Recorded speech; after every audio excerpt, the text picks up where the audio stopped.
আসসালামু আলাইকুম। সবাইকে আমন্ত্রণ জানাচ্ছি। কেমন আছেন? যে সকল ভাইদের ইকামার মেয়াদ নেই অথবা ইকামা হয়নি কিংবা ইকামাতে হরুপ আছে, তাদেরকে এই মুহূর্তে আমরা সাজেস্ট করি যে সরাসরি অ্যাম্বাসির মাধ্যমে স্পেশাল এক্সিট আবেদন করার জন্য। হ্যাঁ, অ্যাম্বাসির মাধ্যমে স্পেশাল এক্সিট আবেদন করলে একটু সময় বেশি লাগে।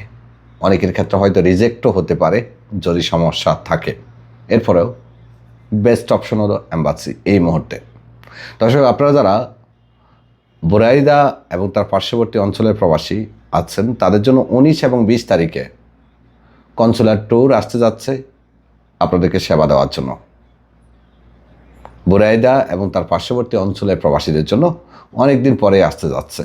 ইস্তেরাহা সাদিম হাইপার পান্ডার পার্শ্ববর্তী ইশারা সুক মক্কা আল রাফিয়া বুরাইদা যেখানে অবস্থান করবেন। সেবার মধ্যে থাকবে ই পাসপোর্ট আবেদন, এমআরপি পাসপোর্ট ইস্যু রিনিউ, ই পাসপোর্ট ইস্যু। এছাড়া থাকছে ইকামার মেয়াদ না থাকলে স্পেশাল এক্সিট আবেদন করা, থাকছে হরুপ প্রাপ্তদের এক্সিট আবেদন করা, এক্সিট টু এক্সিট আবেদন করা, সোনালী ব্যাংকের অ্যাকাউন্ট খোলা, প্রবাসী কল্যাণ কার্ড বানানো সহ আরও বেশ কিছু সেবা।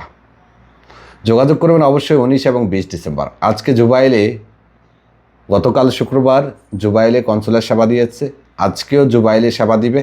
জুবাইল প্রবাসী যারা আছেন, আল মোগালাত ক্যাম্প মতুয়া ক্যাম্পের পাশে যাবেন, সেখান থেকে কনসুলার সেবা নেবেন। আবেদন করার পরে সেটা আবার অনলাইন করতে বিনমিশাল ট্রাভেলসের জুবাইল শাখায় যোগাযোগ করবেন। আর আপনারা যারা বুরাইদাতে আছেন, আপনি চাইলে অনলাইনেই আমাদের মাধ্যমে ই পাসপোর্ট আবেদন করতে পারবেন। ধন্যবাদ, ভালো থাকবেন, আল্লাহ হাফেজ।